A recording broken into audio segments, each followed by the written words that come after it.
Hi, Kalyani. Hi, Akshay.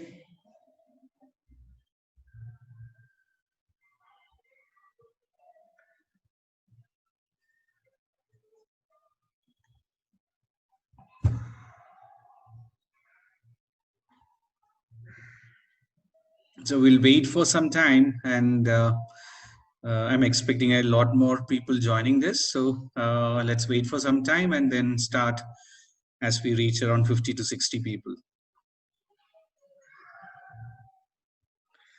I can see some of my students joining. Welcome you all into the webinar.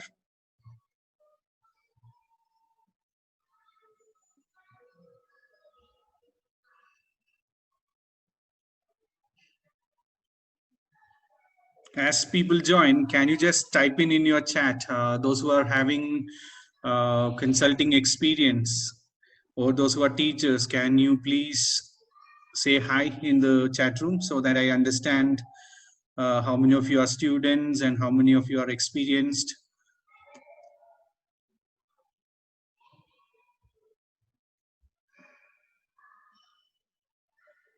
I primarily focus this webinar for beginners and say entry-level engineers, but then many times people from all field join who are experienced as well.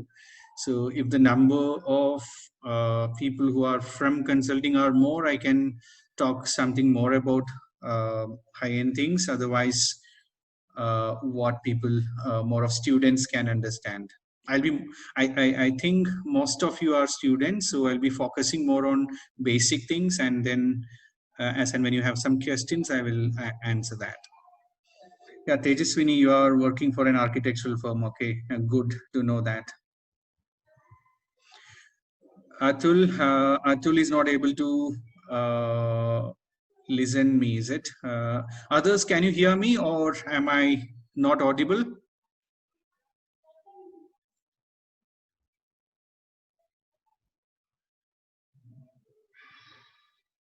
Akshay, can you hear me? You can unmute and answer me. Okay. Atul, I think it's a problem with your mic or something there at your end. All are saying that all of them are able to hear me. So Atul, you need to see what's wrong at your end.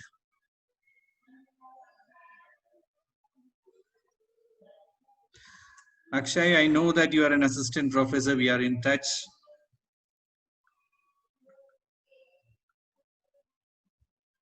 Hi, Sharik.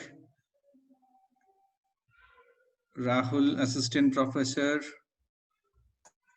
Hi, Kunal. Dev Kumar is working in construction field. So we have a mix of people. We have some experienced engineers, some working in architectural field, some working as teachers, and some students, and most are students. That's what I can see here. Sailesh Gupta is working in a structural design firm. Okay. Okay. Ajay Bhayo.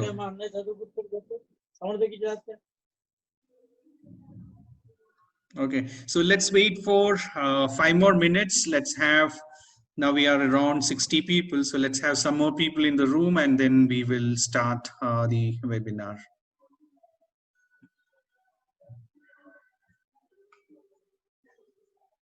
We are 61, so let's hit around say 70 and then we will start. Yeah, so all of you have, most of you have written something in the chat. I will go through every chat after some time or during the webinar process. I may not be able to respond right now because there is a lot of messages here, and thanks for whoever introduced yourself.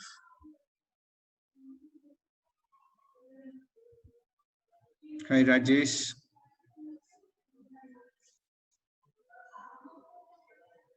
Dikshit, yeah.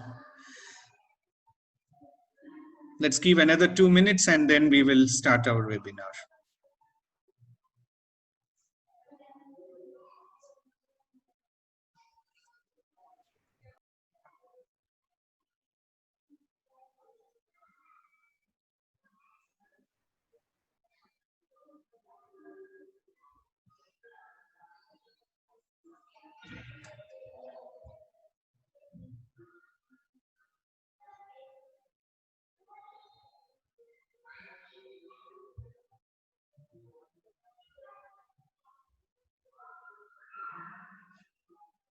So some are typing me on the phone that they are not able to come in. So let me give them another 5 minutes.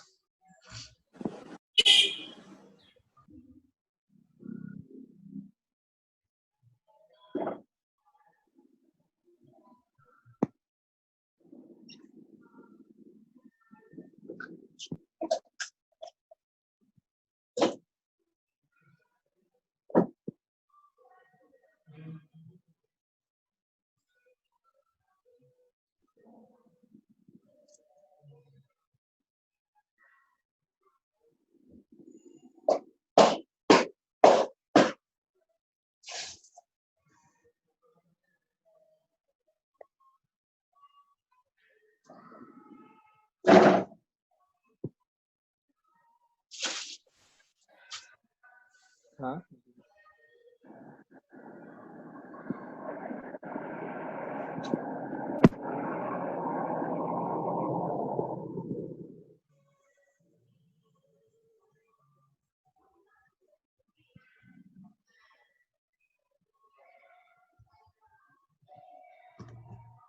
Okay, so we have enough numbers now. We are around 74 to 75. So we will start the webinar. So I'll just stop my video and I will share my screen.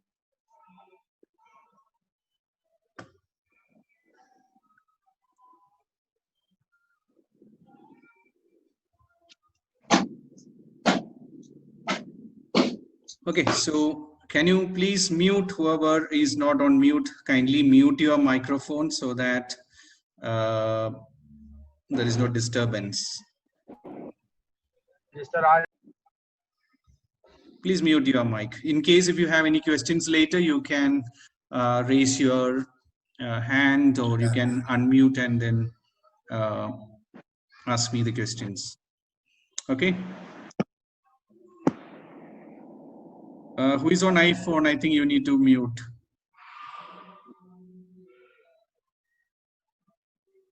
Okay, so let's start this webinar. So as we had already communicated, the webinar will be on disproportionate collapse control. As a consultant, as a structural engineer, as a student, what you have to understand about disproportionate collapse control is what we are going to discuss today. Okay, so can anyone here attempt to answer what is disproportionate collapse? You can raise your hand or unmute and then just quickly tell me. Just any one of you, whoever does that first can answer me. What do you mean by disproportionate collapse control? Anyone? Hi, sir. Yeah, hi. Hi, sir. My name is Arvind. Arvind. Disproportionate collapse control is controlling of the collapse over a large rate. Yeah. Is it right, sir? Yeah, in a way it's right. Yeah, you can mute. I will continue. Hello. You can hear me, Sure. right? Hello. Yeah, sure. Yeah. So disproportionate Hello. collapse means. Hello. All of you, please mute yourself. I want all of you to please mute yourself and please don't write on the screens. No one, please don't write on the screens.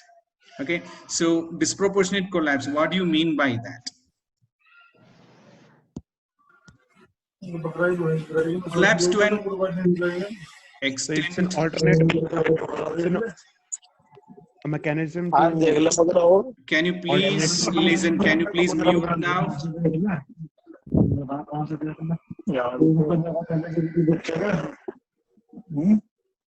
पहले पैसे पता चल गया फिर मुसलमान को फिर पैसे वैसे मिल जाएगा देखने को बात कर लो तो चला गया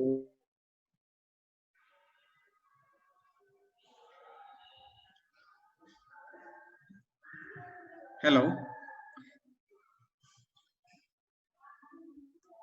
Okay, so what is disproportionate collapse? Collapse to an extent more than the cause of collapse is called a disproportionate collapse.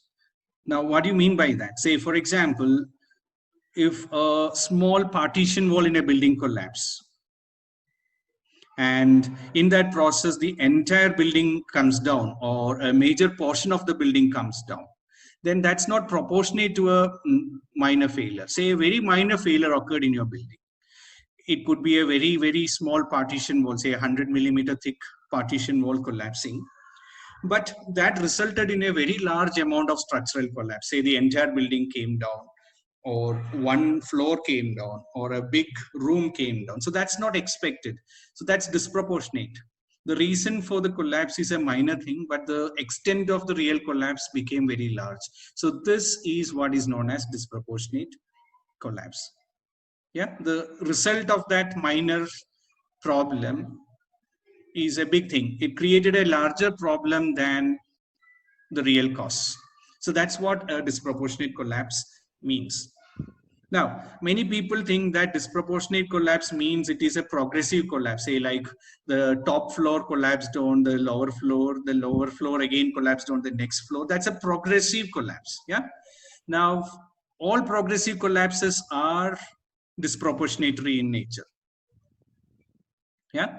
But you can have other kind of collapse which are disproportionate as well. It need not be progressive. All disproportionate collapses need not be progressive. Yeah, so that's why I have written here disproportionate collapse can be progressive or non-progressive. Yeah, it could be vertical in nature or horizontal in nature. It could be that 3 floors came down. It also could be that horizontally a lot of area collapsed. Yeah, so that's what is meant by disproportionate collapse. A minor thing, a minor collapse inside the structure or within the structure triggered a larger extent of failure. So that is what is known as disproportionate collapse. Now, why do we have to attend to this disproportionate collapse? Yeah, say if a small wall collapse, if you allow or if you don't attend to a large area collapsing, what is the problem? Is there a real problem? As a structural engineer, are you really going to be worried about that? What is the problem with that? It results in a lot of loss of life. It results in a lot of loss of money. It results in a lot of loss of time. So in case if you have to repair this building, you will spend a lot more money, a lot more time, and more importantly, a small collapse triggering a larger collapse will result in larger amount of loss of life, which is not something which we can allow. So as an ethical consultant, you can never say that disproportionate collapse is not important. It's very much vital. But in today's consulting industry, how many of us looks into it is a different question. So these are the things that I'm going to discuss today. So how can we control this? Yeah, so the need to control this is very clear. We need to ensure that the loss of life is minimal, loss of money is minimal, loss of time to repair is minimal. So all these are requisites.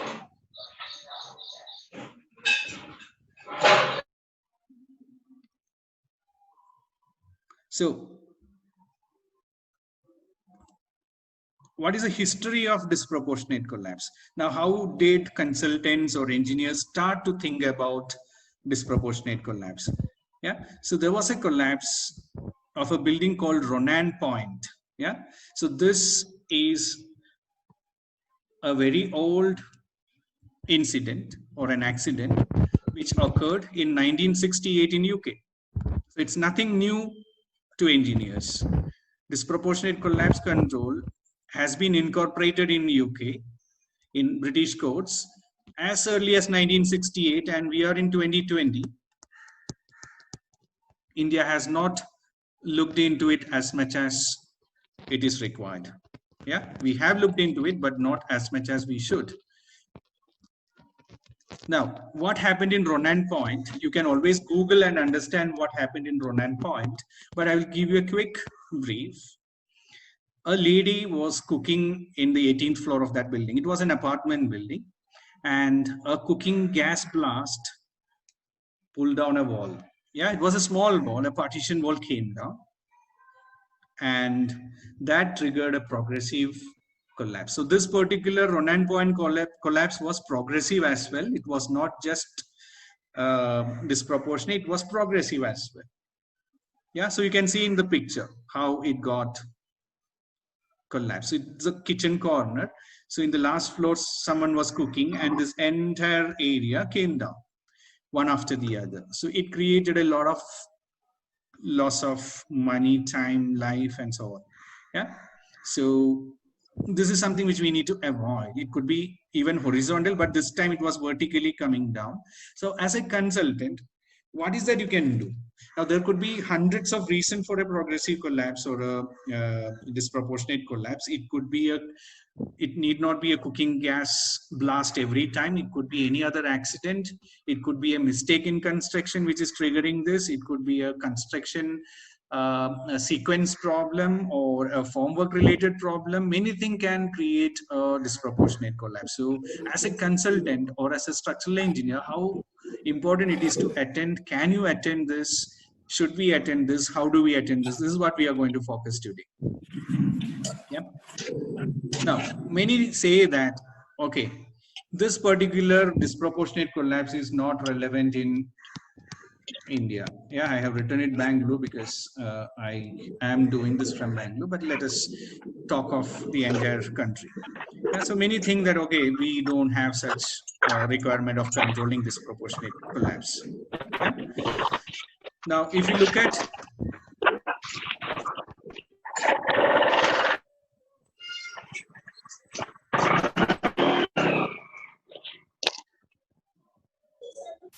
at some of the recent collapses in our country,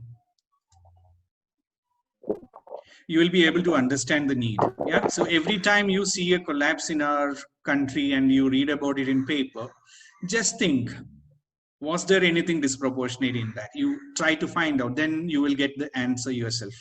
Yeah. And if you look at most of the modern buildings, this is a particular building that you would definitely see in every city. See, you have all your balconies projecting out as a cantilever, staggered cantilevers. Yeah, so these kind of terrace gardens and considerable loaded terrace gardens and cantilevering structures are quite popular even in our country. Yeah, so these all can trigger a kind of disproportionate collapse. The complication, increase of complication in our modern structure. Yeah, let it be apartments or let it be office buildings or whatever. The kind of complications now architects incorporate, the clients expect architects to incorporate, all these have increased over a period of time. So even Indian buildings in 2020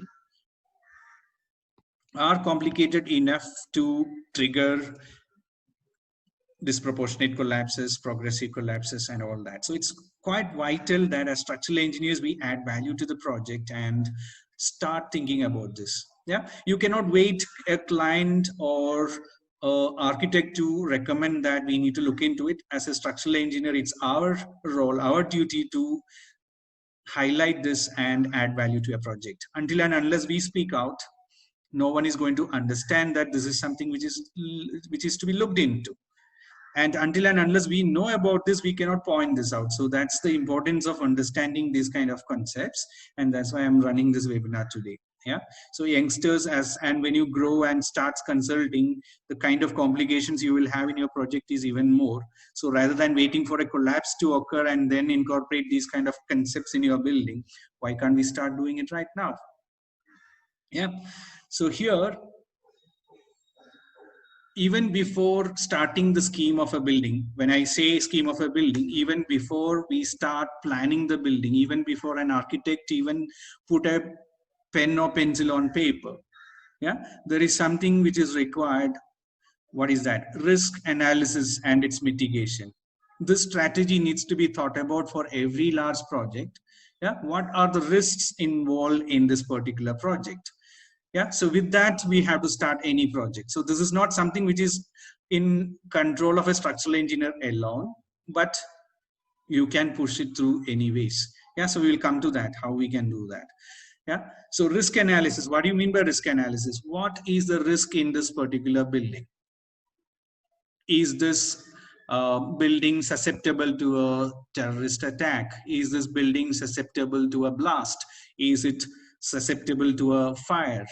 Yeah, so we need to have a careful risk analysis of its of the building and its mitigation.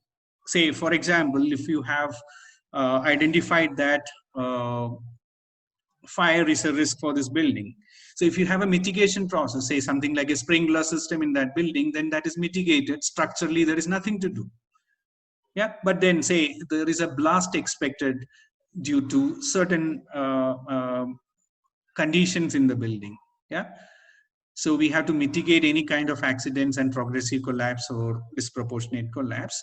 We have to attend it structurally because there might be no much other thing that we can do. So we may have to design for a blast load. Yeah. So if there is a risk, what is its mitigation? If there is non-structural solution already available, then we may not have to do a structural mitigation. Mitigation means a process or a analysis and design to ensure that nothing happens if that risk really occurs. Yeah. So some mitigation could be non-structural, some mitigation could be structural, some mitigation could be a mix of both. So understanding that and doing a risk analysis and a mitigation strategy is important. And whatever is not attended structurally, we have to attend structurally. Now, what is the challenge? The challenge to this is that whenever we talk about an accident, clients and other stakeholders are very complacent. They think that, okay, not only they, everyone, even we think that accident happens to others. Every day we see people meeting with accidents. Yeah.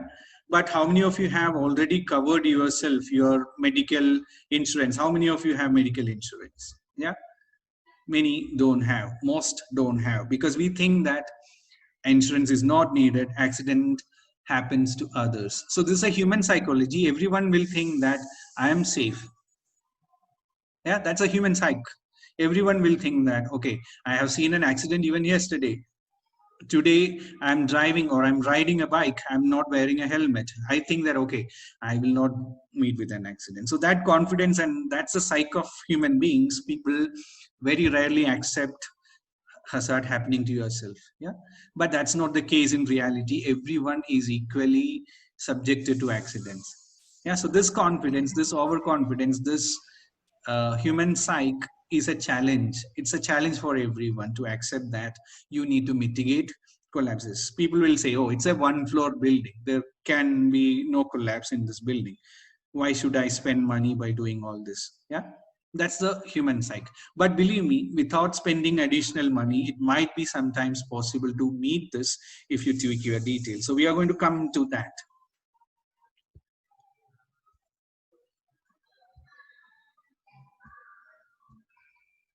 Yeah, so the number one rule for risk mitigation is that tie your building. Yeah, tying your building will help even smaller building to mitigate risk.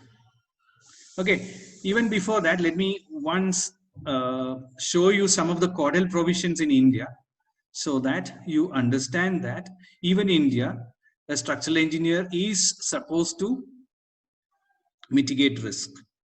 Okay, so here I'm going to take you through a CODEL provision. To those who may say that disproportionate collapse and its control is not relevant in India. Okay, so if you read clause 0.3.3 of IS 875 part 2. Now IS 875 part 2, those who are familiar with the codes, those who are already consulting, those who are already structural engineers, or those who have already studied civil engineering, knows that IS 875 part 2 is a code of practice for design loads. It talks about more of live loads. Yeah, so if you look at that code, most of us refer that code only to take the live load in buildings. Yeah, but if you read this particular clause that I have mentioned, it clearly states that the buildings and structural systems shall provide such structural integrity that the hazards associated with progressive collapse, such as that due to local failure caused by severe overloads or abnormal loads, are reduced to a level consistent with good engineering practice. Now, it's a very complicated sentence. We have borrowed this sentence from British codes. or probably a British guy had helped in writing this clause when IAS was first incorporated. Yeah, we never know. So it's a very complicated single line sentence without any full stop or comma or any exclamations. Yeah, so it makes it a bit difficult to interpret. Yeah. Now I'm not going to read it again. You can note the clause and read yourself later. But the essence of this clause is that it's often misinterpreted, but the essence of this clause is that a structural engineer is responsible for ensuring that, please listen carefully, a structural engineer is responsible to ensure that the scheme of the building is good in a manner that if an accident if an accident occurs, a normal detailing should take care of it. Yeah, take care of it in a manner that it doesn't go into progressive collapse. So the code is making you responsible for taking care of disproportionate collapse in detailing by ensuring a good scheme. Yeah, so a normal detailing with a good scheme should ensure that disproportionate collapse won't occur in your building. So that is what this clause is saying. So anybody who is having difficulty to understand or interpret it can contact me later. Yeah, read this clause and get back to me. I will help you to understand it in a better way.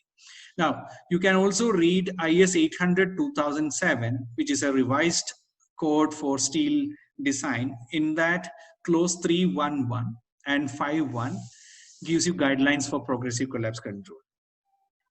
Now, this clause, if it is applicable to steel buildings, why is it not applicable to RC buildings? It is applicable to RC buildings, only that it has not come into our IS 456-2000, that's all. Because IS 456 is not revised after 2007. It was, I think, in 2000, or maybe some addendums has come after that, but then later it is not revised. If it is holistically revised, I'm sure that the 800 clauses are going to come in our code also later. Mohammad Ajaz, you can ask me later. You have raised your hand. You can ask me the question later, not now. So our code also says that disproportionate collapse need to be controlled. Yeah. Now, how do we control is what I'm going to tell you. IS 456 has not put it together, but IS 800 has put it together. Same is the case with British standards. Okay, so if you look at British standards, there is a carefully laid down clause which talks about disproportionate collapse.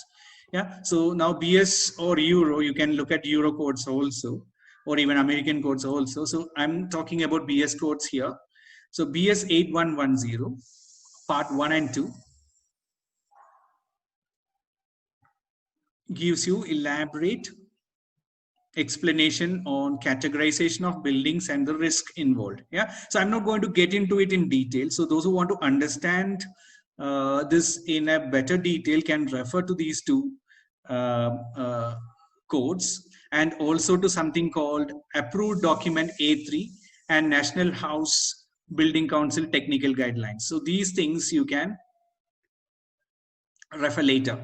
Okay, that will give you a very careful, very detailed classification of buildings. Now, that classification and risk analysis may not be good enough in India, but that gives you a guideline on how they have mitigated that, or how they have incorporated in the code. And similar to that, our steel design code has incorporated. So look at those as well. But I'm going to tell you the basic rules now from these two codes. Okay, so rule number 1 is that tie your building. So tying your building will reduce chances of disproportionate collapse. And tying of your building is more relevant for smaller structures. Yeah. So a 1-floor building or a 2-floor building, or where the risks are less, probably tying all the columns and slabs and beams, all this will help you to mitigate disproportionate collapse. Yeah. So of course, a specialist consultant should be on board. A structural engineer who understands all this should be on board, who can take care of this. Okay, what is the logic? What is the use of providing ties? Ties provide a kind of bridging for small forces. Yeah, what do you mean by bridging? So let me explain that. Now say I have a structure something like this.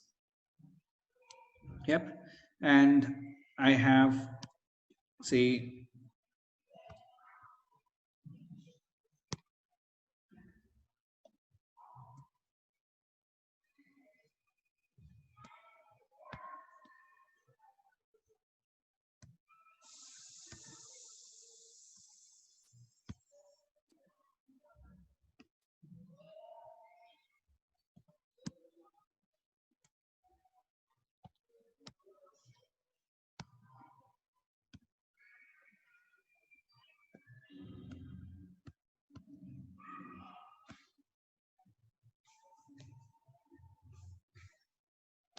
I have columns here.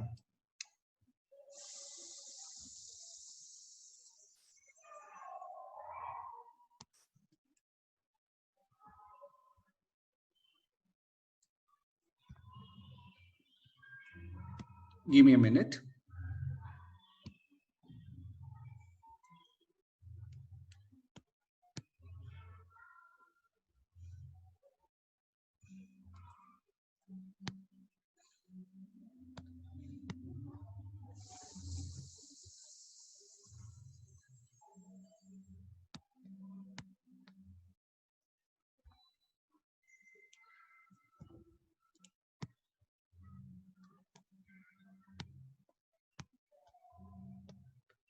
Say I have column like this and a cantilever on that column. I'm drawing the plan of a building, okay?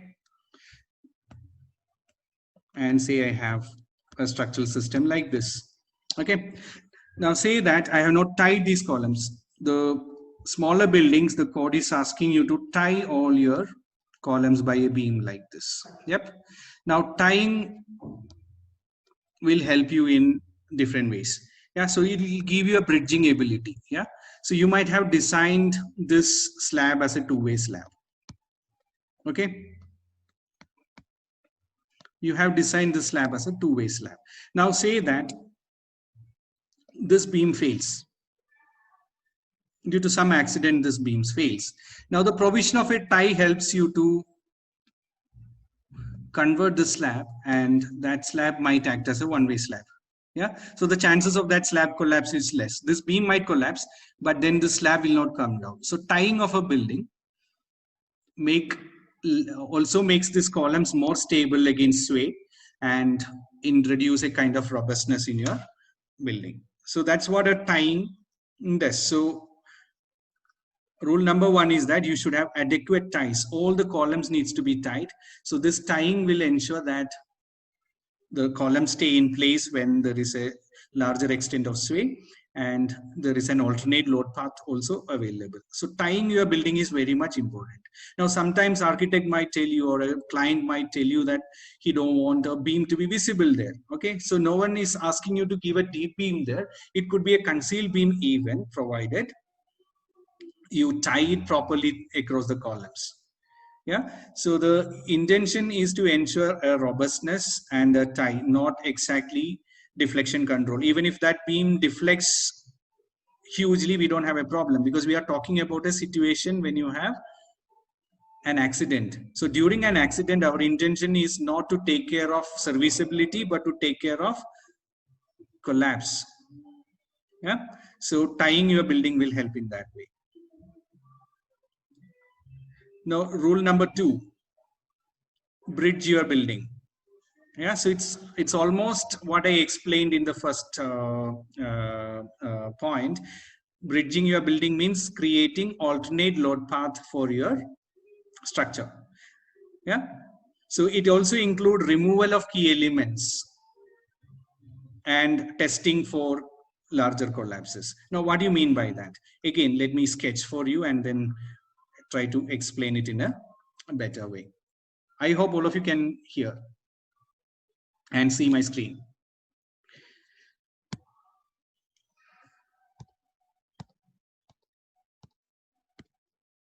So let me draw a plan of a building again.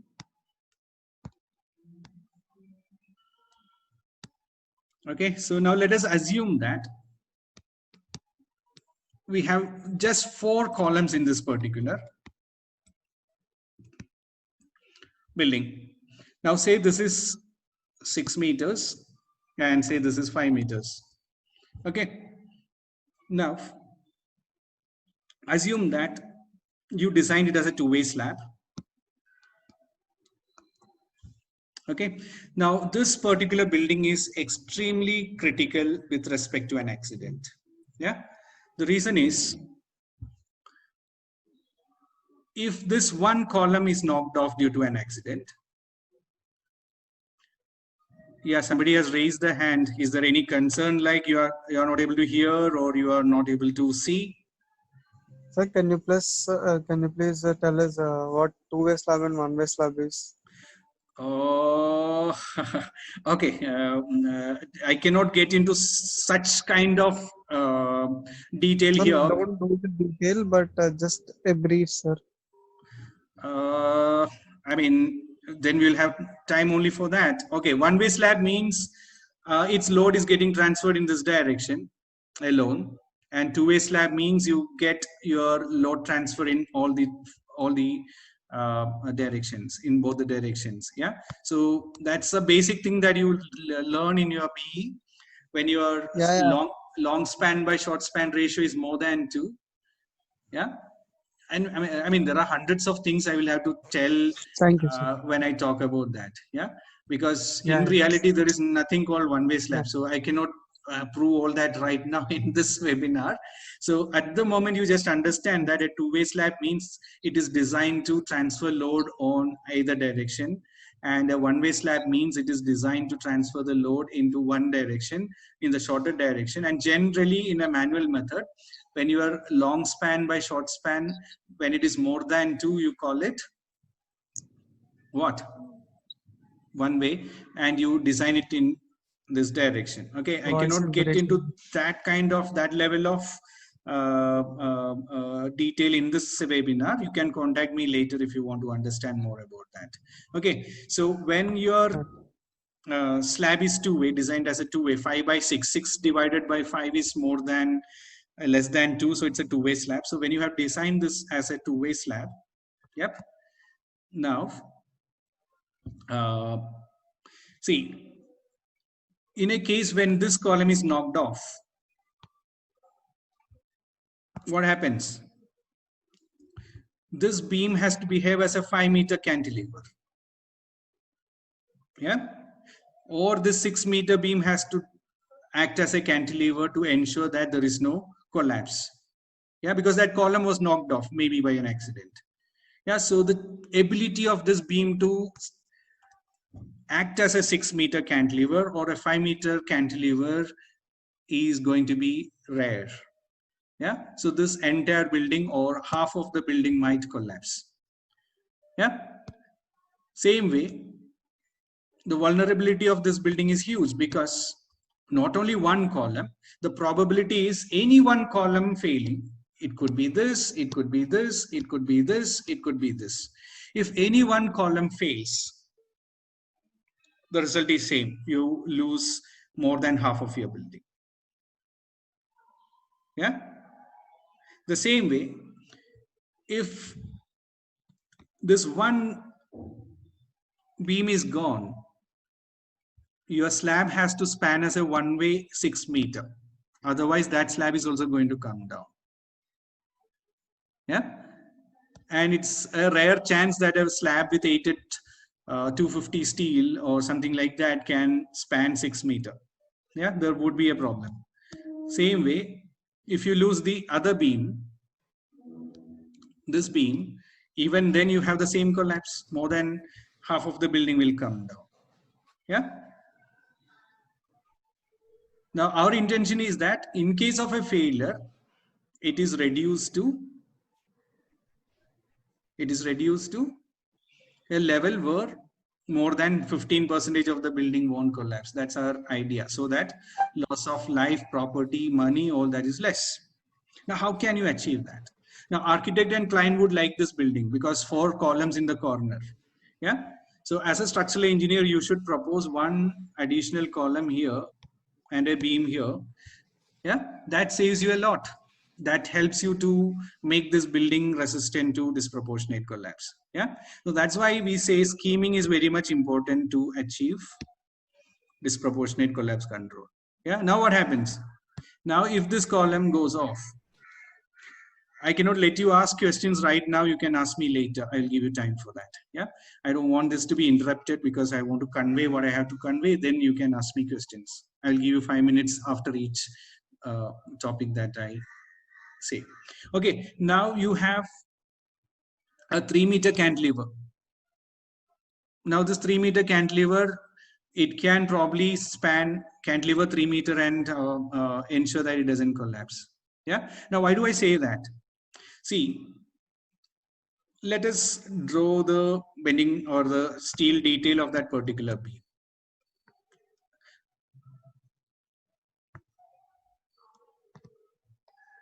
Yeah. So this was the beam before collapse. Okay. So it would have had some steel at the bottom and some steel at the top. It would have been like this.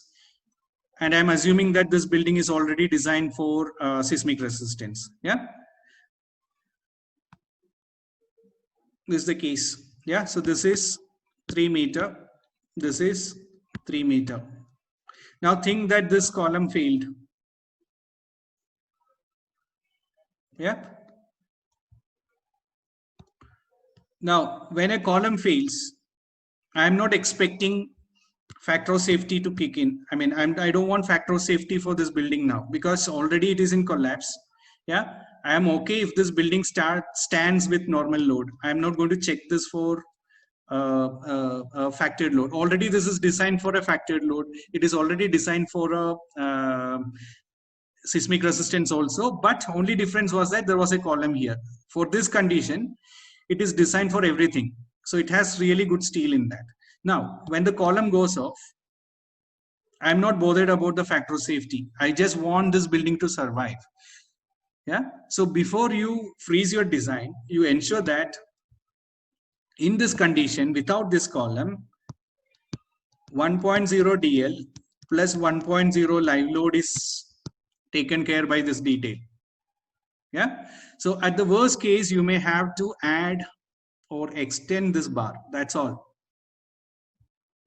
So by a very minor detailing change, only by a detailing change, we are able to make this building stand even after one column is removed. Isn't that beautiful? Isn't that really great? Without much addition of cost, we are able to make the building stand even after a column collapsed. How many of you thought that you could do it? Yeah.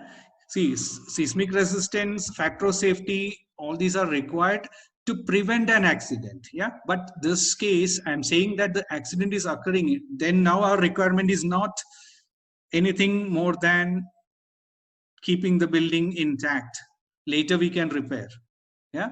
We want people to come out of the building. That's our primary responsibility or primary requirement. Yeah. For that, you don't have to design for factored load. Yeah. In this condition, in this collapse condition, in this condition where we are removing a key member, yeah, we are designing it only for 1 DL plus 1 live load. You can even reduce the live load if you want to make it more economic. Yeah. So before issuing your drawing, this has to be done. Before issuing your drawing, you need to identify what are the critical columns or critical beams in this particular structure. Yeah, remove it in your analysis model. If you are using ETABS, remove that particular column. Do this check. If I lose this column, yeah, what is that?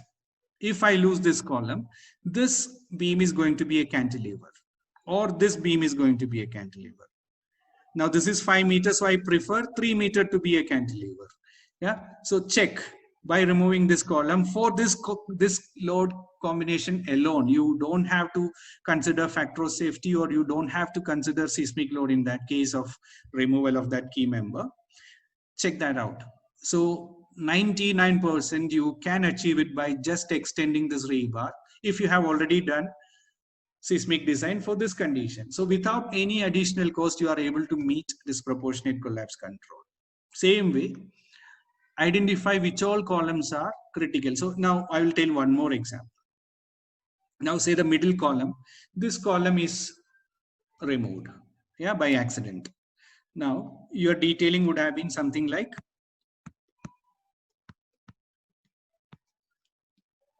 bottom steel is significant now. So your detail would have been like this, 216 or 220, whatever, and an extra bar, say 220, something like this. Okay. Now, when this column is knocked off by an accident, what is changing? Earlier, when you had the column, your bending moment diagram was something like this. You had a column here, here, and here.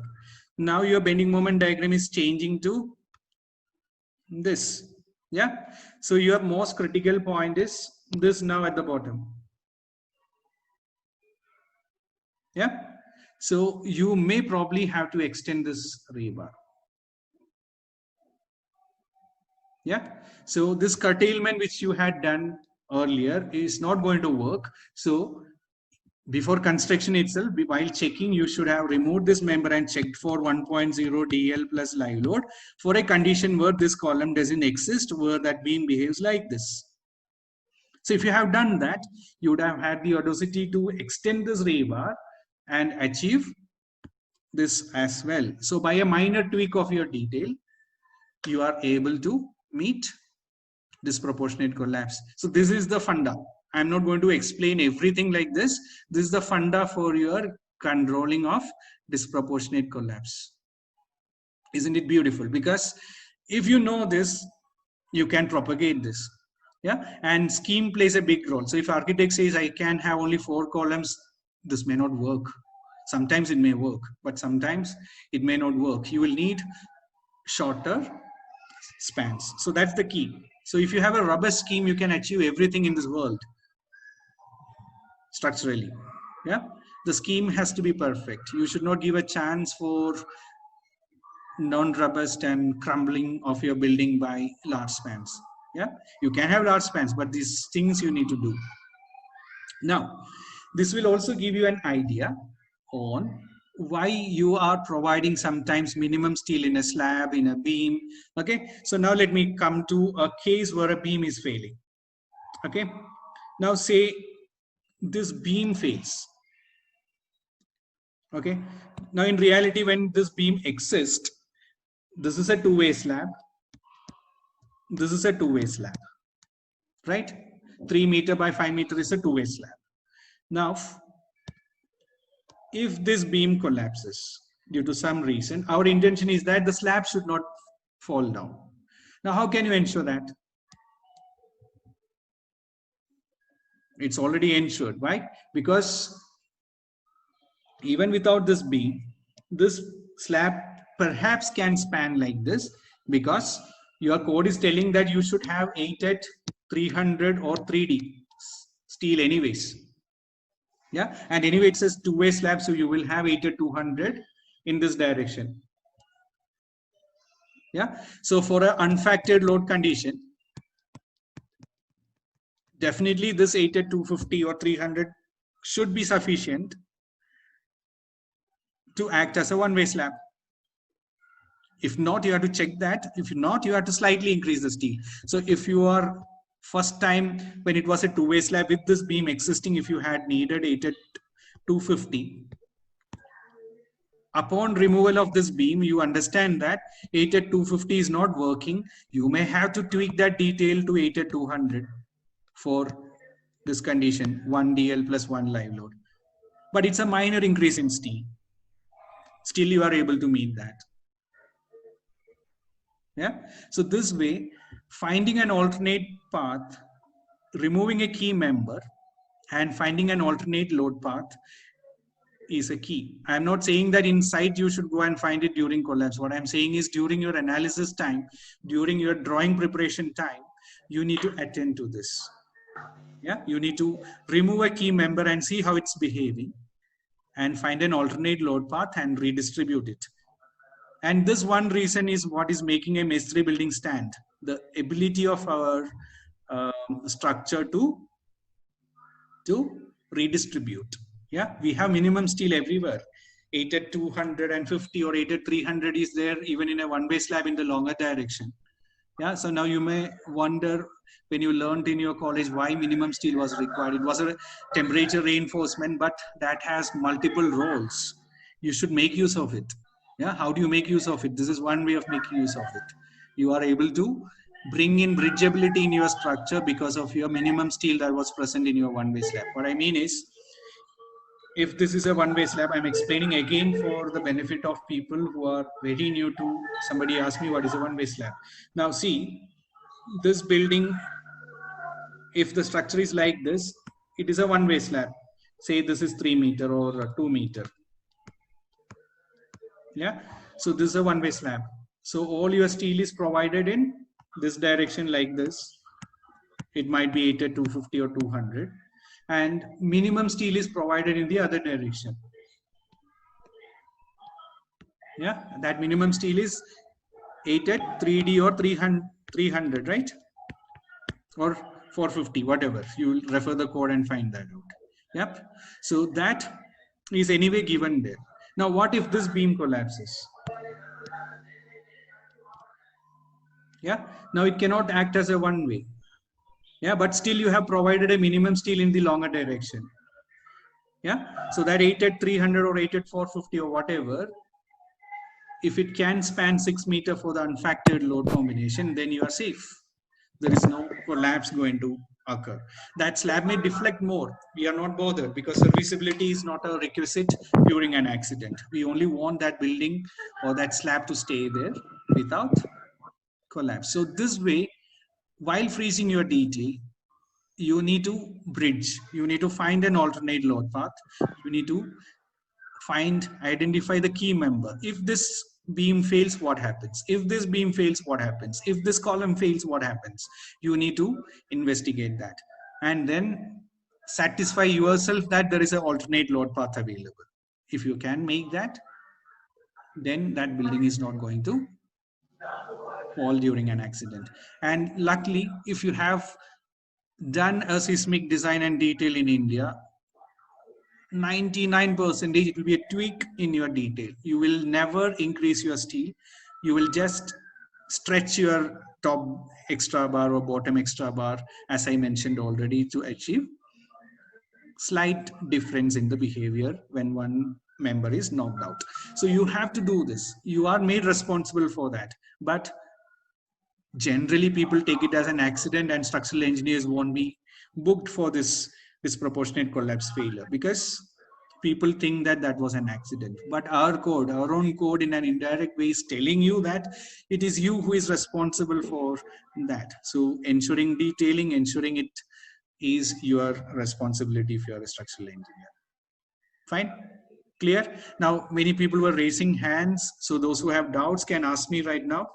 We are into the first hour. We have hardly another 30-40 minutes. So anybody has a question, you can unmute and ask me the question that you had. Then we will continue.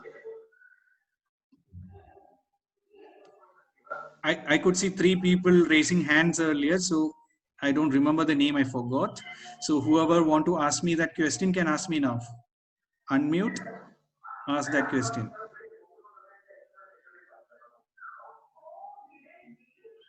Anyone?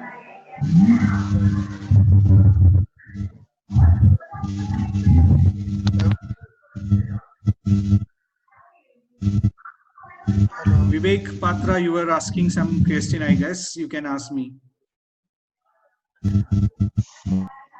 Hello. Yeah, is this Vivek? No, sir, Syed Parvez. Yeah, Syed, ask me. So what for tall buildings, sir, like high-rise building, for to do for that type of building? Yeah, all these are, see, what I said as a provision of tie, what I mentioned as provision of tie is applicable to smaller buildings. The bridging is applicable to every building. It is applicable to tall and medium, and if you can do it in smaller building, you are welcome to do that. removing a particular member and checking for the bridging is applicable to all buildings. Yep. Clear? Vivek Kumar, any question you can ask? Sir, good morning. Yeah, good So morning. if we increase the steel, it is economical. If it's a small size building, okay, it's economical. It will contain and consumes very less steel. Or if we increase the steel, See, buildings for high project, no, it is economical to do that. I recommend you try doing that in one of your project. Yeah, then come back and ask me if it is uneconomic. Yeah, it appears to be uneconomic, but believe me, that's what I said. As long as you are not compromising, if you have already compromised on your seismic requirement, don't ask me, is it uneconomic? Because to me, a building in India, even if it's a one-floor building, has to be designed for seismic resistance. Now, if you have not done that, a 10-floor building, if you have not done a seismic resistance incorporated in your building and then come back and ask me it is increasing my steel, I have no answer. If you have done seismic analysis and you have met the seismic requirement, then this disproportionate collapse control is not going to increase your steel manifold. By a minor tweak, you will be able to do that. At the same time, you should also have a good scheme. If your scheme is also compromised, you have a large span structure with just 4 columns as I showed now, then probably it might have a problem. Then that will not meet the disproportionate collapse control requirement. Yeah, and if you have such a shape and form requirement which cannot be met structurally, then you need to have some other method for mitigating the risks. That's what I told you already. A risk analysis should be done. So if you don't want to meet it structurally, find another means. Say if you have a blasting chance in that building, ensure that blasting doesn't occur by other means. Have more inspection. Yeah, have more people employed for inspecting that. Have some software to inspect temperature rise or something like that. Yeah, so you have to mitigate in a different way. Structurally, if you have to meet it, this is the only way. So it's not a single stakeholder decision. It cannot be a structural engineer's alone decision, because sometimes, as you said, it's very difficult to make the client and the architects aware of the situation. So every time a structural engineer cannot take decisions single-handedly. But many times in a normal building, you can meet it without even telling them, because it's a minor change, tweak in your detail. But if it is affecting your economy and all that, propose that to the client and say that this is affecting, you might increase so much, do you want to do this? Yeah. Okay, sir. You have to deal it project by project, situation by situation. But as a young, energetic, upcoming structural engineer, it's your and my responsibility to push for structural compliance and accuracy. Is it not? Yeah. How many architects, I don't know if any architect is part of this webinar, how many architect, how many client, how many structural engineer ourselves know that this can be done and this should be done? The way aesthetics, form, appearance, function is important for an architect. The same way structural rigidity, robustness, and seismic resistance is important to a structural engineer. And it is not for the structural engineer's happiness that we are doing it. It's for the client that we are doing it. The way an architect impart beauty and function to a client and making the client feel good about the space, so much is the importance of structures. It's only that it is not directly visible on the day one of the project when he start using it. Yeah, so it should be a collective responsibility of all the stakeholders to push for the structural compliance and the requirement and the reward that it will reap later. Yeah, so if not a structural engineer, who will propagate this? You tell me that. Yeah, keeping that in your mind, you can think about other aspects, including economy. Yeah. So driving this is our responsibility, because only you and me knows this now. No one else knows about this. Perhaps a client who is reluctant to spend money, when he knows that this is what is going to happen, might be open to spend more money. Nobody has put a limit to the money than client. Yeah, so he should be educated. He should be aware of it. Yes, sir. And that is one purpose of this webinar as well. Okay. Okay, sir. Thank you. Yeah. Hello. Hello, Hello. sir. Yeah, tell me. Hello, sir. Sir, Yeah. this is EM Durai from Chennai. Hello. Who is this? Hello. This is EM Durai, sir. Yeah, tell me. Durai from Yeah. that, as you have pointed out, when you are doing for progressive collapse, we need not have any load factor on one side. You told me that will lead to some economy. Okay, sir. Then second point. Hello. Yeah. Hello. The second point is from the material side, we are already having that 0.87. That partial load factor, safety factor also we can remove from the material side also. Am I right, sir? You are right. Yeah, see, at the moment there is no...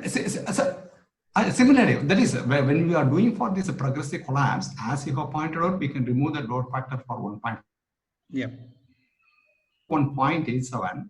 And when we go up to that strain hardening range, actually that FY will increase by 1.25 times. So, Yeah. so only now when we check our earthquake thing, seismic design, normally we check the column design with the 1.4 times the moment capacity of the beams. That 1.4 comes from that Yeah. 1.25 divided by 0.87 gives us 1.4. So Yeah, this Durai. progressive collapse, when we check, we can check for 1.4 times. Yeah, Durai, these all are Some our... economy. Yeah, you can do all this. It's all up to the engineer's discretion, because at the moment there is no guideline on what you call in any code. So if you are sure that your project is going to stand, that's all what we need to do.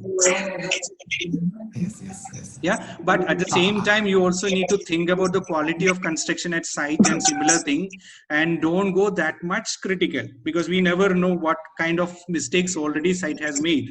So if you have ensured all these, then that's welcome. Otherwise, don't get into that extent. You can just look at reducing the factor of safety alone. But it's up to your discretion. There is no hard and fast rule. If you are convinced yourself, it's your project. If you are convinced yourself that after doing this, you can bridge it, well and good, go ahead. Nothing stops you. Is that clear?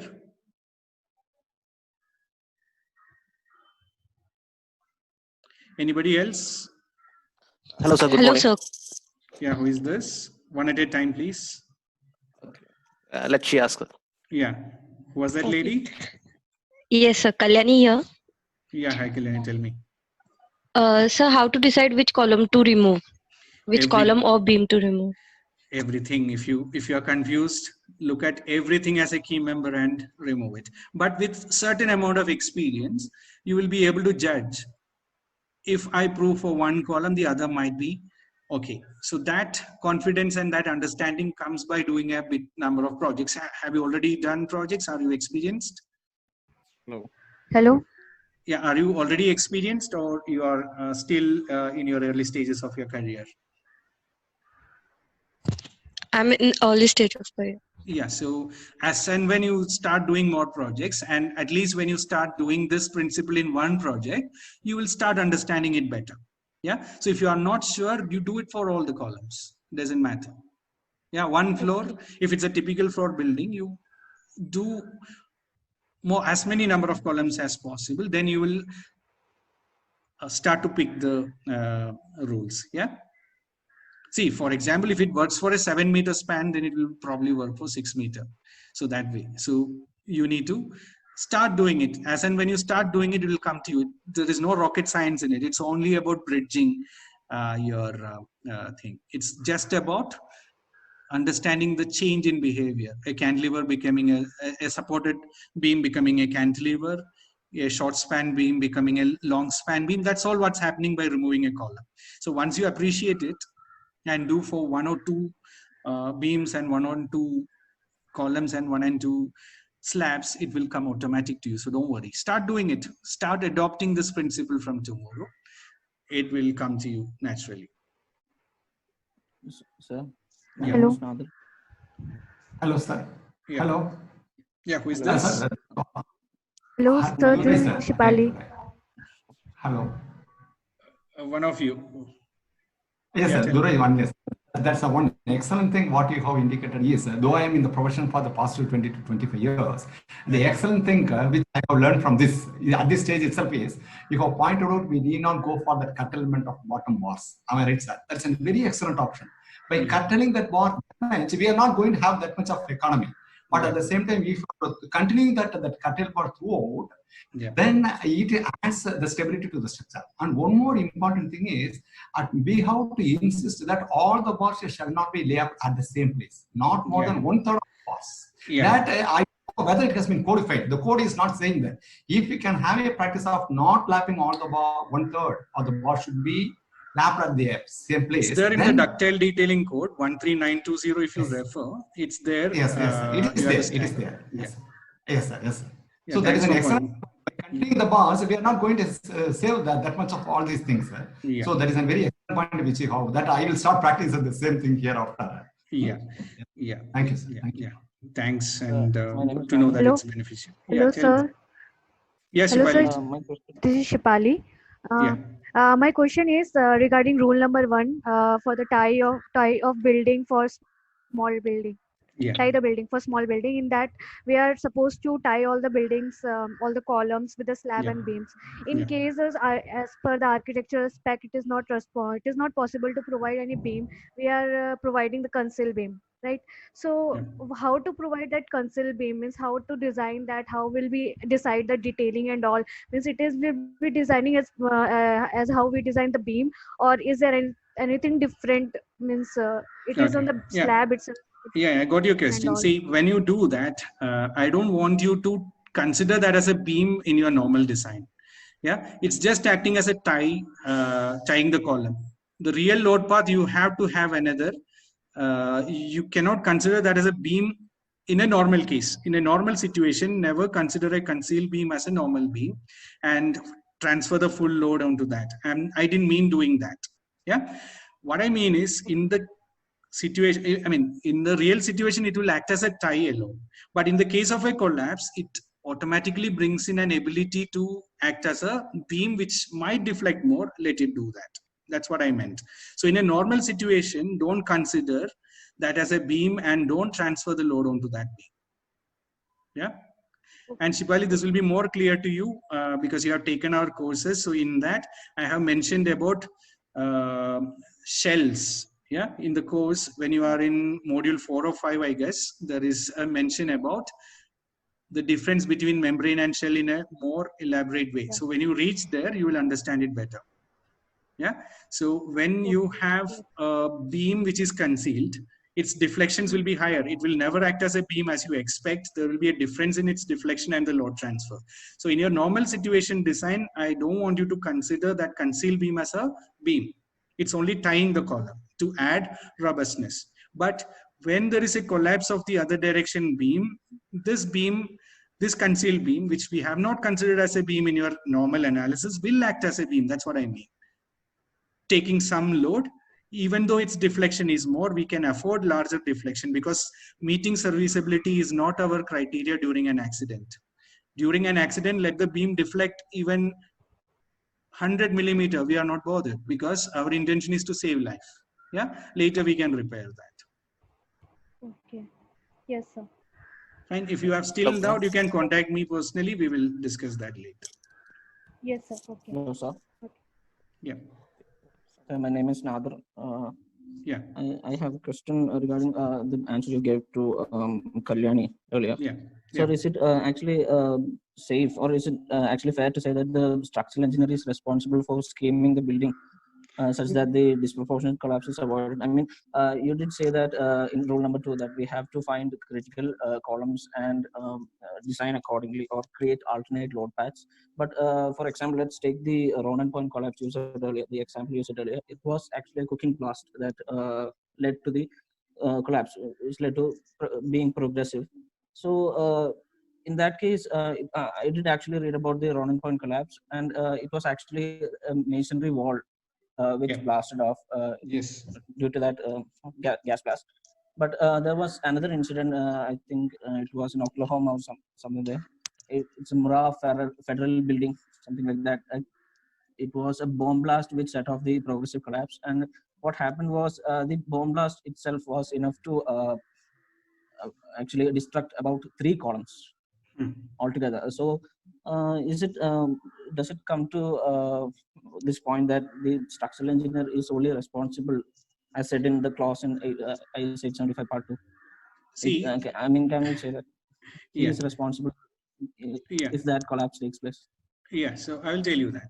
See, no code tells you that in case of a terrorist attack and 10 columns at a time collapsing, your building should stand, and if not, it is the responsibility of a structural engineer.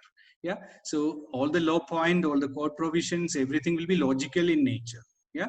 So if you read the clause I said, you clearly read it and interpret it in a different way if I'm wrong. What it means is, it is the structural engineer's responsibility that. Can you please mute? So in case of a progressive collapse, and if you have not attended the basics of disproportionate collapse control in your analysis and design, of course you are responsible for that. How can you say that you are not? But we cannot take a extreme condition wherein there was a terrorist attack and then the entire or 3 columns or 4 columns were collapsed, and then structural engineer should own up. Generally accidents are localized, and generally accidents occur at one spot, and it will be a key member removal test for 1 member at a time. You don't expect a structural engineer to do it for 10 members at a time. So it is about 1 member, 1 local failure, which is failing at a time. Yeah, so that much you need to take care of. Now, if a terrorist attack happened and 3 column failed, and if somebody goes into court, yes, you may have to go to court, and then any court who is logical in nature will accept your innocence. Yeah, so these are all hypothetical questions which doesn't come into a realistic situation where a client after a terrorist attack is going to go and book a structural engineer for that. But the purpose of the code is to ensure that the robustness of the scheme is taken care by the structural engineer, and the scheme is done properly, and an alternate load path, at least in a basic way, is looked into. So that is the provision of the code. Nobody expect you to take care of a huge blast as high as a earthquake in magnitude of 8 and above, or a terrorist attack, or a huge blast. Nobody will book you for that. Yeah. Clear? Hello, sir. Yeah. Yes, sir. My question was not actually focused on terrorist attack, but the point was that if in the case of the Ronan point collapse, if it was not just 1 column, do we, I mean, you said we have to identify the critical columns. What if it happened to 2 columns at a time? That's what I asked. Can we actually, is it possible to analyze if there is a collapse for 2 columns? See, there is no answer for this, Nadir, because you practically go and inspect the failure that has already occurred in the world. Yeah, in India or in wherever you are focusing your practice. So if you see many cases where more than 1 member has been collapsing, then you may have to look at that, because what we want to roll out is what is regularly occurring. Yeah, we are not going to see, for example, even seismic design is not done for the entire seismic force. We are designing for a part force. Yeah, why is it that? Because over a period of time, after studying and understanding the behavior of earthquake resistance, we have identified that if the earthquake force is 1000, 10% of that, designing for 10% of 1000 is going to take care of your requirement. So that's how we have arrived at a figure. Yeah, so the earthquake forces that you are calculating as per I 1893 is not a full design force. Earthquake is much, much higher than that. Yeah, if the earthquake force is 100, you are designing for 10, but still your buildings are standing if you design for that. Why? Because over a period of time, by inspecting the history, by inspecting the behavior, by inspecting the failure, we have concluded that if you go beyond that 10 or 15%, then it's highly uneconomic. If I design a 3 meter by 3 meter room, I will have only columns in that. The column size will be as much as that. If I want to achieve 100% earthquake resistance or earthquake proofing, you will call that. Yeah, we are not doing it. Why? There's no answer for that. If you ask me why we are not doing for 100%, the answer is there. The structure will be extremely uneconomic. So the same way, if you attend to more than one localized failure at a time, probably you may not be able to meet economy.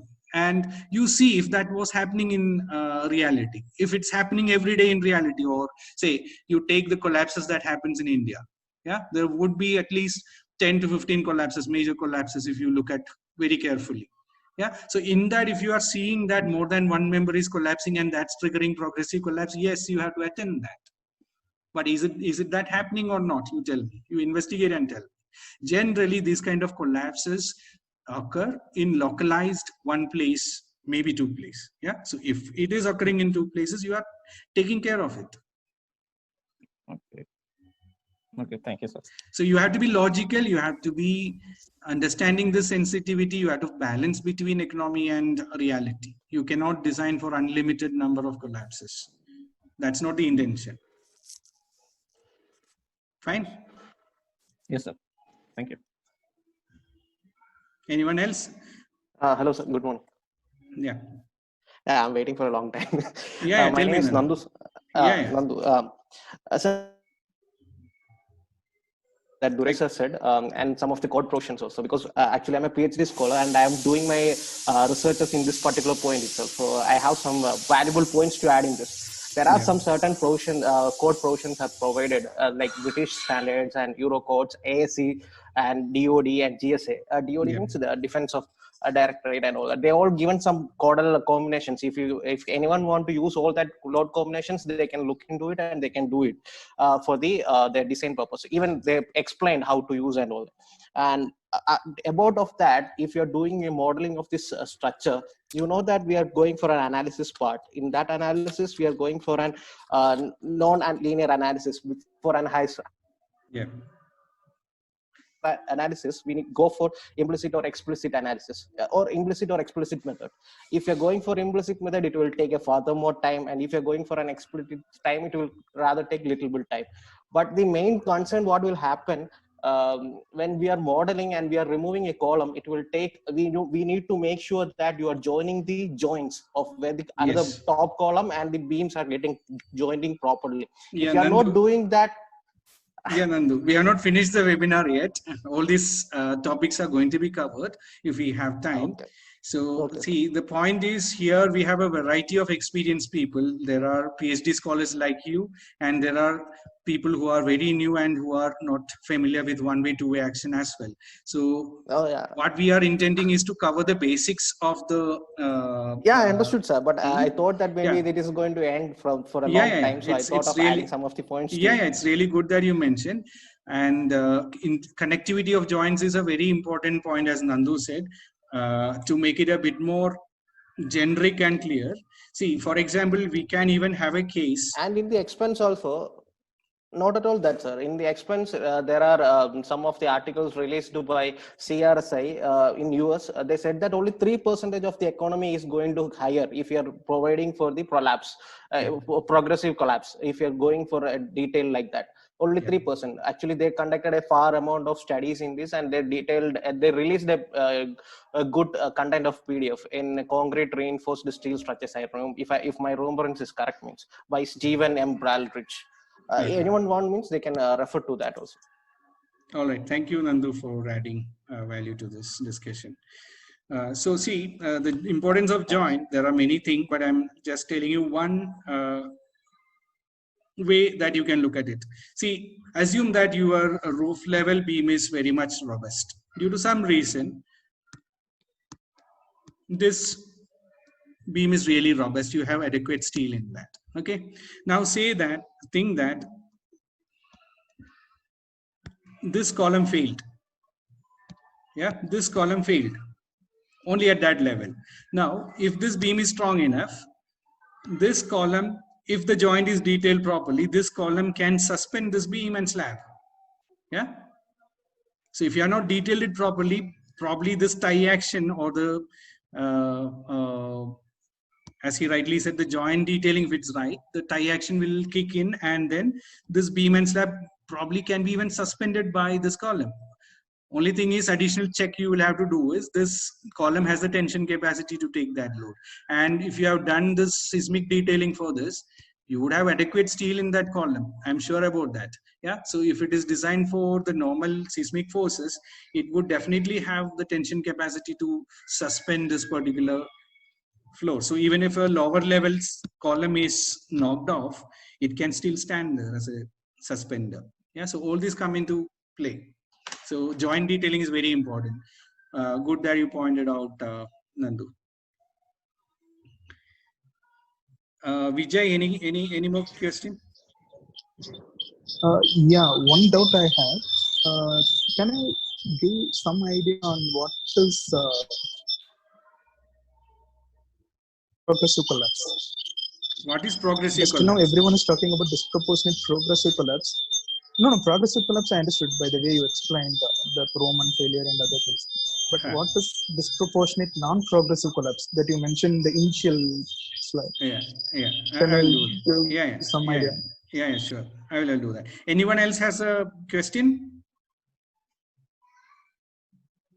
Okay, so I'm going to mute all. Now I will have to continue a bit on the webinar, and then you can again ask me questions.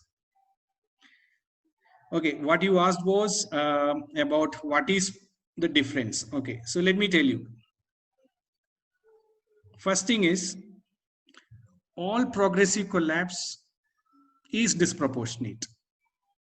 Okay, and all disproportionate collapse need not be progressive. That's what I told you earlier.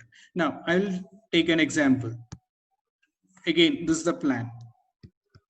A very simple example. Yeah. Now, say this column collapsed.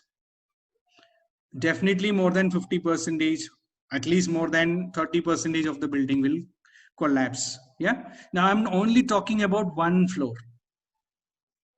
I'm not at all talking about a vertical collapse. This is a horizontal collapse. Yeah. So this is also progressive. I mean, this is also, sorry, it's not progressive. It is disproportionate. Yeah. It's not getting triggering. It's not triggering any more vertical collapse or anything of that sort, but it is disproportionate because as a failure created a larger extent of collapse in the horizontal direction. As per the BS definition, if your collapse is more than 50% of the total area of the floor, then it is disproportionate. Yeah. Or say wall here collapsed and that triggered this beam, or this beam collapse, and the entire, say 50% of the floor collapsed, then it is disproportionate. Essentially what I mean is your building need not be progressively collapsing to call it disproportionate. It can come down in one shot in one floor itself. Even then it is disproportionate if the amount of collapse is more, because more number of people and more money and more problems are going to be created if the extent of collapse is more. Let it be horizontally or let it be vertically. It doesn't make a difference in the number of casualties and all that. Yeah, so that is what it means.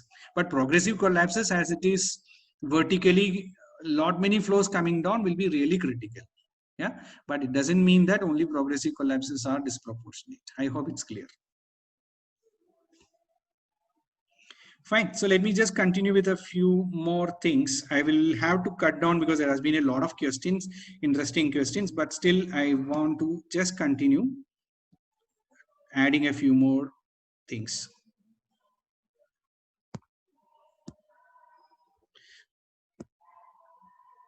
Okay. So now in some cases, as Nadir and all said, you may not be able to meet multiple key member removal and checking and bridging option. It may not be possible. So in such cases, the only thing that you can do is risk analysis and mitigating in different ways. That's why we have a risk analysis. That's where I started off. Yeah. So if you think that there is a blast, a huge blast expected can happen in the building, which can knock off 10 columns at one time, then probably meeting it structurally is not the solution. Yeah. So you will have to look at other safety aspects in the building wherein you bring down the risk of that particular case to occur. So if you can ensure that that doesn't occur, then there is no risk. Yeah, and in this Ronan point, when it collapsed, the UK engineers and scientists had experimented and arrived at a figure that the blast intensity was 14 kilonewton per meter square, if I remember rightly. I think it was 14. You can refer back to the code provisions. And in case if you are not able to do the notional removal check, you are supposed to design each member for a 14 kilonewton per meter square pressure on it. Yeah. Not on the slab, not on the full slab, 14 kilonewton per meter square. On the beam surface, you apply a UDL. In the width direction also apply 14 kilonewton per meter square. Same way in the column.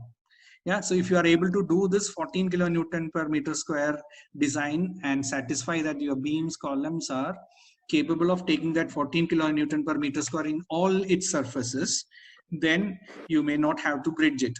But I still prefer bridging rather than doing this design. Yeah, so that's another option available as per code. Now, this 14 is not applicable in all conditions. Code tells 14 with the kitchen failure in mind. Now today, that was in 1968. Yeah, now you are in 2020. The kind of risk that we have in buildings is different from what you had in 1968. That was UK and this is India. So you have to, there is no guideline. So what you can do is you use your own discretion. If it's a residential, maybe 14 still is good enough. If it's a commercial building, maybe 14 is not good enough. Yeah. So that, if you ask me, what is it? You tell me what the specific case of that building is, then I can arrive at a value. That's it. Yeah. So as long as you don't have that value, then there is no point in taking 14. All right. So better thing to do would be doing a key member removal and testing for bridging. Yeah. So that's the best thing to do in any structure. Yeah. So this is the nutshell. Do the risk analysis, tie the building, bridge the collapse. Yeah. And in my experience, tying and bridging to a certain level is achieved by default if design for lateral loads are already done. Yeah.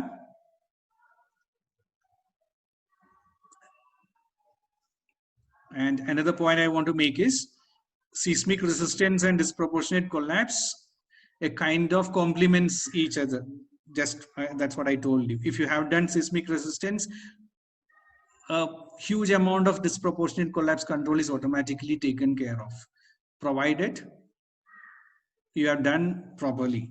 Yeah. And this bridging, you have to just check for that detailing rules. You will have to see some. Now, even this you can incorporate quickly. I will cover this. You can incorporate in masonry buildings. Yeah. By I had a plan to explain what is earthquake and all that in a simple way, but then time doesn't allow that. So I'll quickly explain what you can do in a masonry building.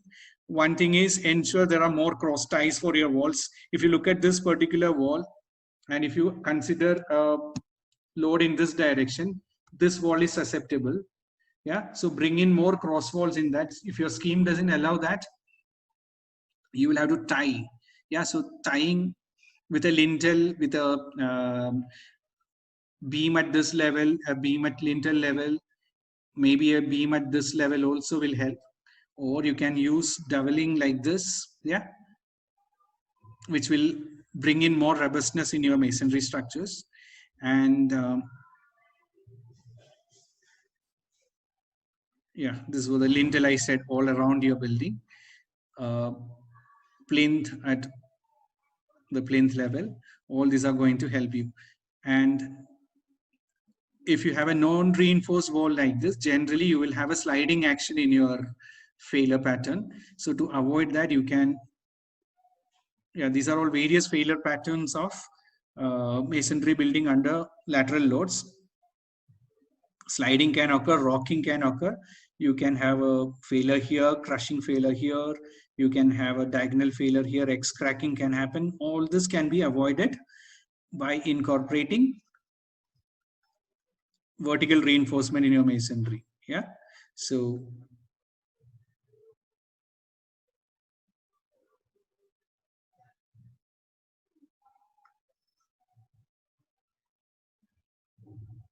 you can see the rebars here. Yeah, so it's just minor mesh reinforcement that you do here.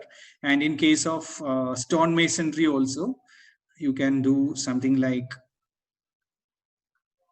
this. Yeah, so it's breaking the continuity of weakness.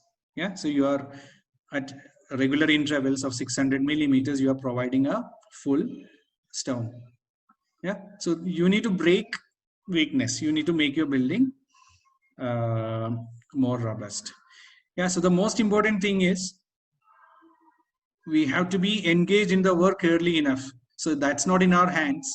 That's in the hands of clients and architects at the moment who are leading the show.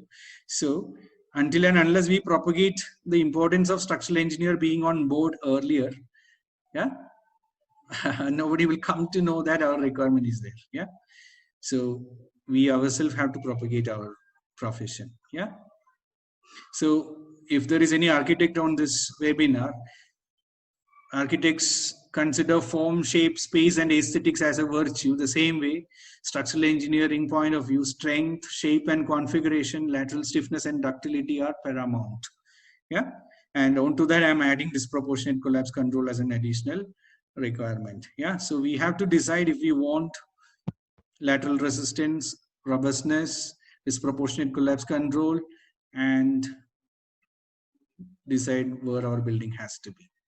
Yeah, so that's all I wanted to talk in this webinar. And I understand that there have been a lot of entry-level students as well. So if anyone had challenge in understanding any of it, you can contact me on my email or my number. WhatsApp me before calling me so that I can tell you the time to contact. You can email me anytime, I will get back to you. And for beginners, I just want to emphasize that somebody was asking me about one-way slab, all that. I recommend you go through our free resources. So I have a structural basics course here. You go to course.civilara.com. I will send you across all this. And this is a free course where you will get to know what is the role of a structural engineer.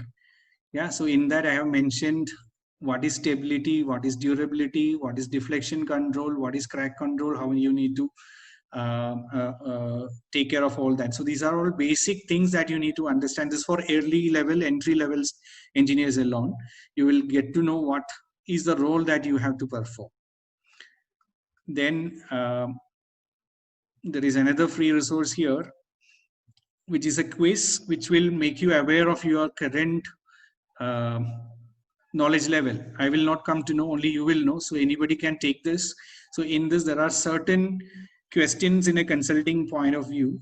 Yeah, some of it will be useful for everyone. Some of it will be very useful for entry level students. So if you don't get the answer, you should try to get that answer. So that should be your way to approach that. And if you go into my website, which is civilara.com, I blog occasionally. So if you go into my blog,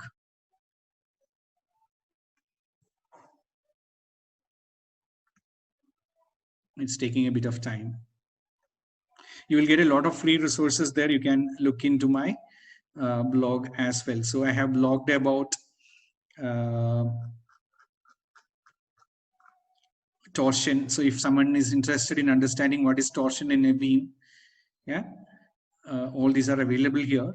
There are so many things, very simple things also, like what is a floating column? I mean, entry-level students have asked me, so that's the reason I have blogged about that. Things like what is the significance of anchorage length? What is the significance of moment redistribution? All that I have covered in one or the other blog. Where will you give sleeves in beams? What are the basic simple rules? Yeah. To say somebody wants an opening in a beam to pass sleeves. Yeah, so somebody might have a doubt, entry-level students might have a doubt, what is a sleeve? So all these are explained here. So I recommend you go through all these blogs and the free resources I showed you. One is in civilara.com and the other one is in course.civilara.com. You will find things. Yeah, and in case if someone want to elaborately, again for entry-level students who want to elaborately learn structural design from basics to everything that we discussed, including disproportionate collapse, every hi-fi things, generally what a structural engineer do in a day-to-day consulting project, in a normal project, here there is a course for you. And I have given a flexible payment option.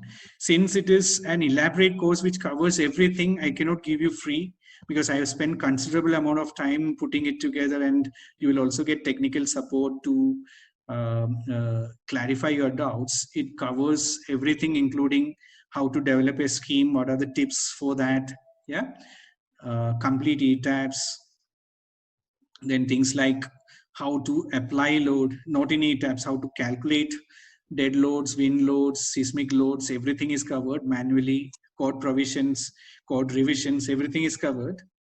And very high concepts like stiffness modification, yeah. Entry level students may be thinking, what is stiffness modification? There are a few seismic related things that we need to do. So all these are explained. Membrane versus shell, what is its significance? What is equilibrium torsion? What is compatibility torsion when you have to adopt that? Yeah, what do you mean by torsion release? All these concepts are explained. And when it comes to column design, there are a huge number of things that you need to understand, including P delta analysis. What is slenderness moment? Yeah, what is effective length? What is a braced column? All these are not properly explained in your textbooks. Yeah. What is when do you say that a column is in double curvature? Yeah, your textbooks generally gives you that your column is in is a braced column, things like that. But when someone asks you to decide if a column is braced or not, people struggle. So how do you identify that? How does ETABS deals that? Yeah, what is the significance of doing a P delta analysis? What is the difference between moment magnification? Why is moment magnification done? Slenderness moment I'm talking about. All these concepts are explained. So it makes you realistic. It will make you to understand what we are doing rather than doing it by a process or a procedure. Yeah. So design manually, detailing manually, all these are covered in this course, and I will be inviting you for all these webinars which are going to happen weekly.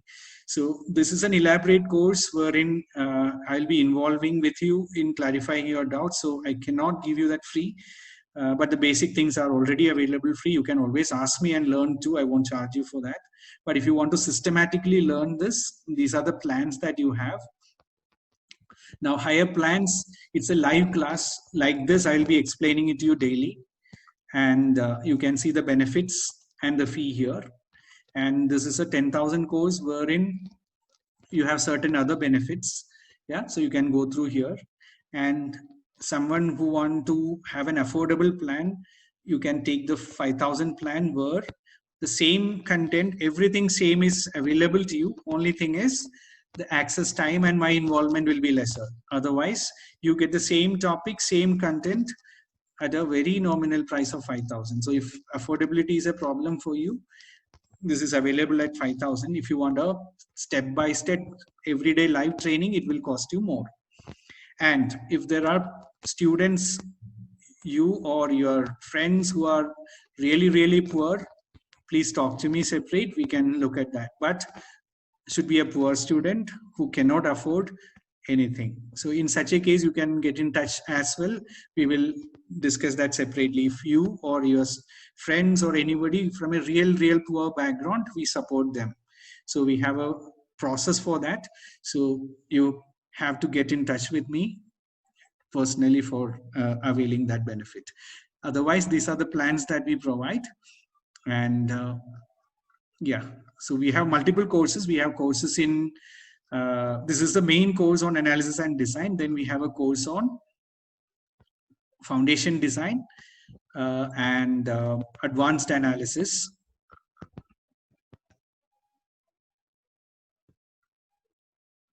Yeah, so that course you can see here, that will cover a little bit more dynamic analysis, ductile detailing, footings, raft, pile, and all that. And then we have a course on building information modeling using Revit. So Revit is an emerging technology where your CAD platform is going to be replaced by Revit. So how you can use Revit for drawing production, for coordination, all these are explained in this particular course. So this is an in and out Revit structures course, which will be very much useful for structural engineers to shift from CAD platform to Revit and coordinate and develop 3D details. So I have covered even reinforcement drawing in this. So there are a lot of concepts in Revit, in BIM. So if you want to understand what is that concept, you can go and see the video here, Core Concepts, Revit Advantages. This you can preview without payment. You will get to know what is Revit all about, what Revit can do for you. Yeah, so these are the courses that we offer. Now, coming back to webinar or about the course, if you have any more doubts, you can ask me now again. We have hardly 10-20 minutes left. By that time, I'll be running out of my Zoom time and we'll be disconnected. So quickly, if you have any doubts on the webinar portion or on the course part, you can ask me. Hello. Hello. Yeah. So this is Indurai again from Chennai. Yeah. But one of the important things with during the seminar is regarding the redistribution. Yeah. Okay, sir. Regarding the redistribution, because our code allows nearly that 30% redistribution is subjected to some classes, IS 456. Yeah.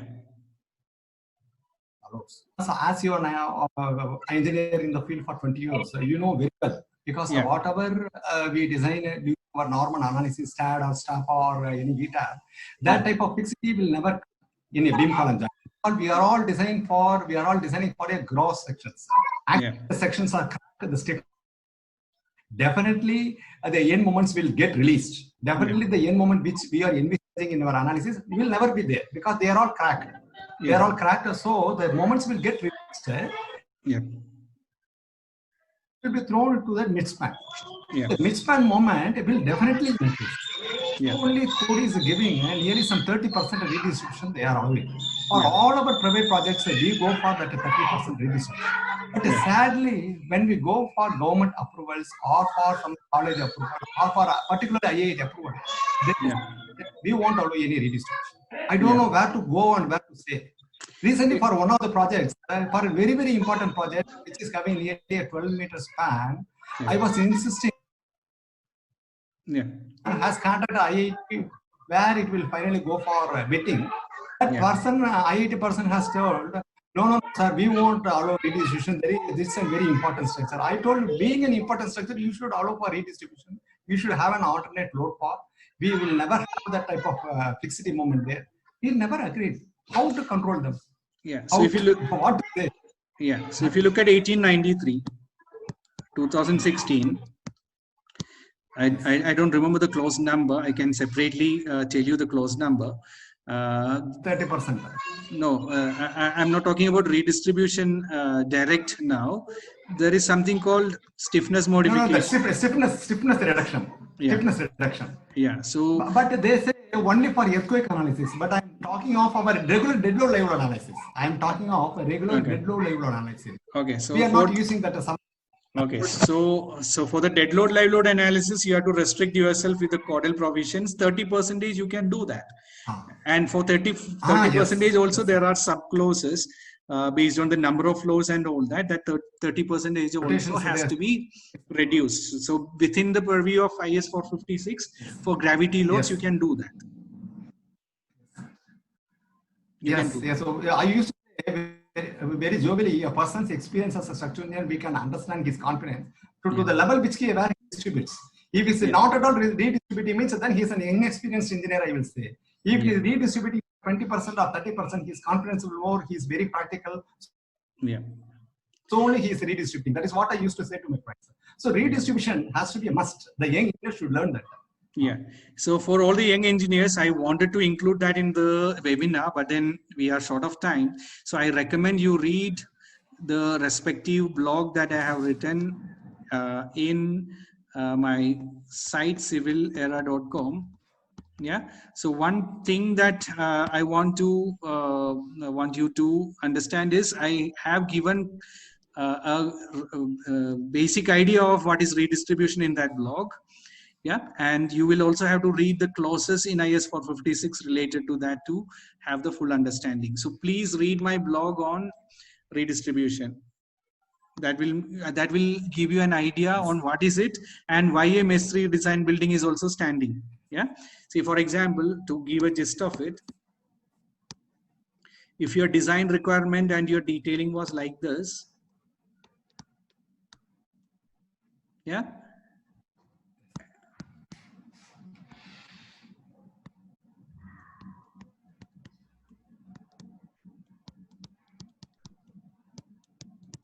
see, this is what your design gave you.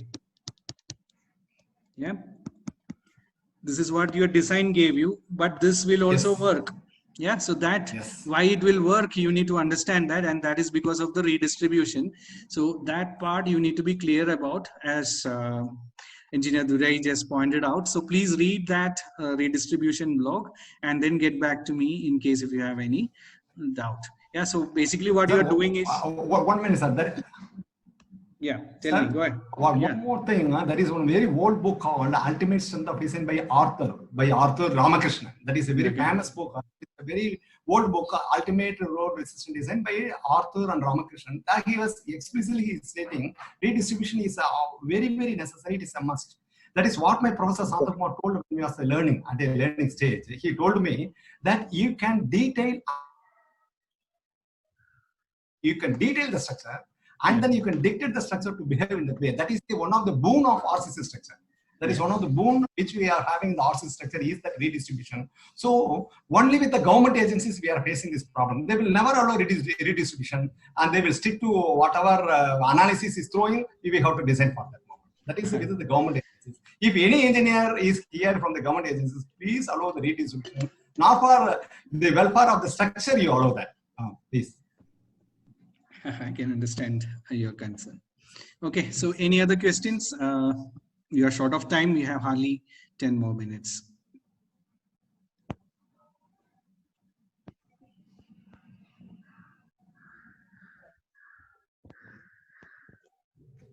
Anybody? Any questions?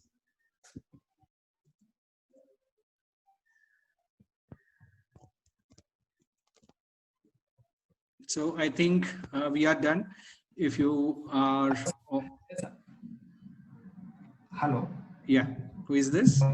Yes, sir. We were discussing about that 6 meter by 5 meter beam, right, sir? Hello. Yeah. Yes, sir. And yes, we were discussing about what will happen when we remove that 6 meter beam. You are indicating one side. So when we remove 6 meter beam, it will not be a single span beam. Slab, it will actually a slab which is support on 3 sides. Yeah, it will that's right. become actually a which is support on 3 sides, one thing. And the second thing is, though the code allows for the one-way slab, very less still of Y8 at a 300 and all, one should not put that to that extent of 300 and all. We used to stick, any practice stick to Y8 at a 200 as that minimum reinforcement.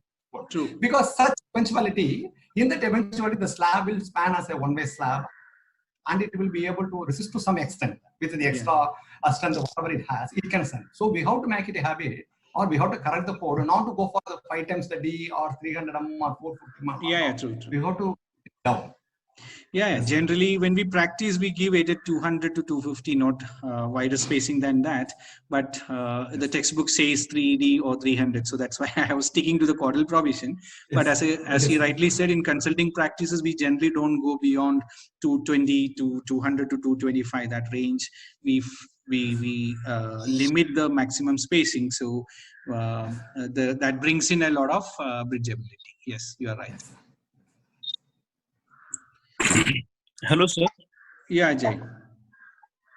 Sir, there is one code IS 13920. They have said, I mean, it's different also. The column dimension they have said.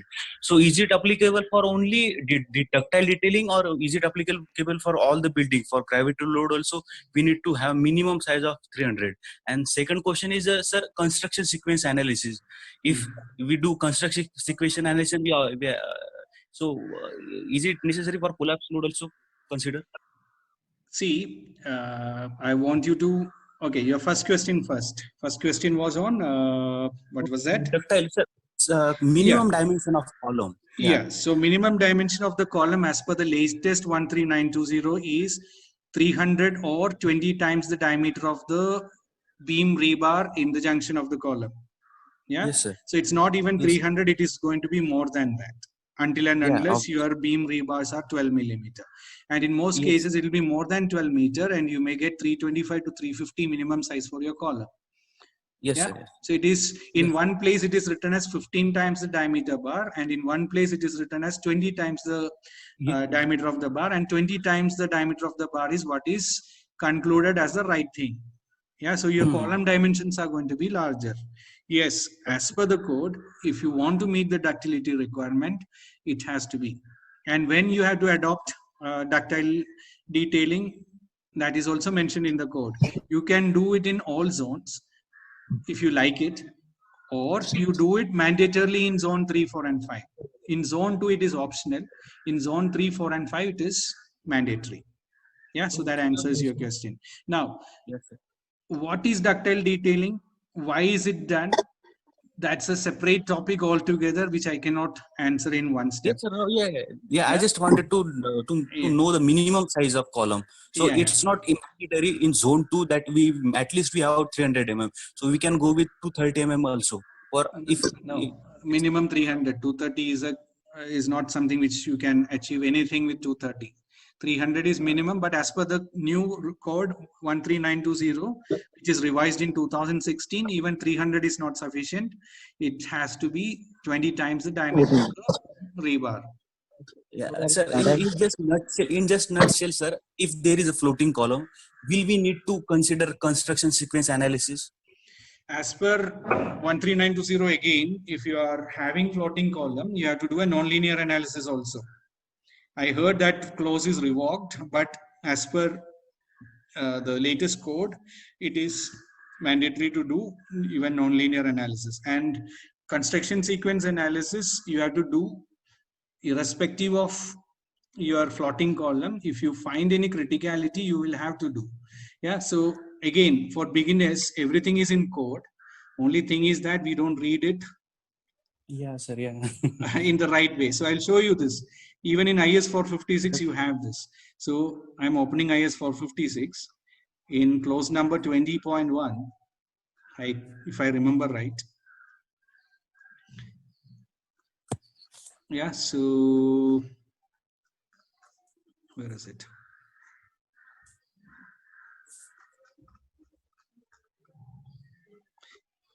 The role of the engineer is to ensure stability as well. Yeah, so I had done a separate webinar for stability. Some of you might have attended that. We have watched it. Yeah, so in that, I had mentioned about, so here, if you look at stability, what is stability? Yeah, overturning, probable variation in dead load.